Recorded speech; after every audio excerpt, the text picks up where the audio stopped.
Hello hi అండి. ఈరోజు చందువా fish curry చూద్దాం.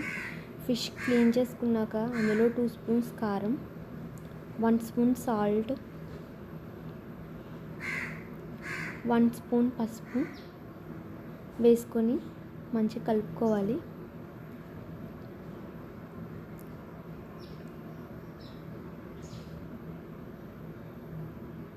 సాల్ట్, పసుపు,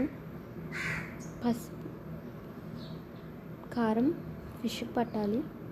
నెక్స్ట్ ప్యాన్ తీసుకొని ఆయిల్ వేసుకుందాం. ఆయిల్ బాగా మగ్గాక కరివేపాకు,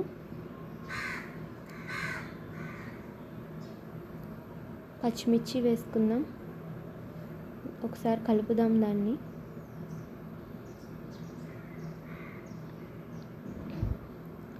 నెక్స్ట్ అందులో ఆనియన్స్ తీసుకుందాం.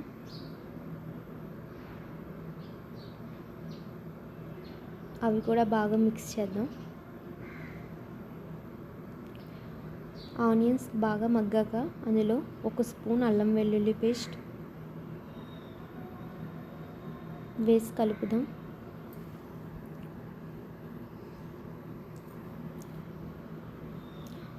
ఆల్రెడీ ఇందాక అందులో కొంచెం టమాటో పేస్ట్ వేద్దాం. 1 టమాటా వేస్తే సరిపోతుంది.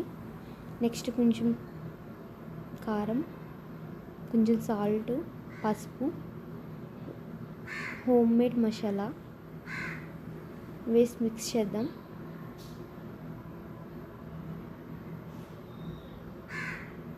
దాన్ని కూడా మగ్గిద్దాం.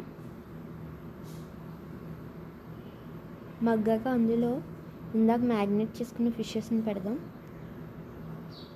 వేసేద్దాం.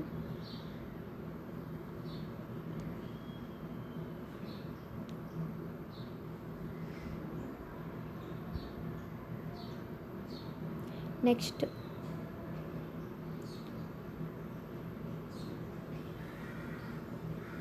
మూత పెట్టి 5 సెకండ్స్ మగ్గిద్దాం. అందులో గ్లాస్ వాటర్, తగినంత కొత్తిమీర తీసుకుందాం. ఫిష్ని కదపకూడదు, కదిపితే ఇరిగిపోతాయి. నెక్స్ట్ క్యాప్ పెట్టేస్తే మగ్గుతుంది. అది బాగా మగ్గాక కర్రీ దగ్గరికి అయ్యాక స్టవ్ ఆఫ్ చేసేసుకుందాం. చందువా ఫిష్ కర్రీ అయిపోయింది.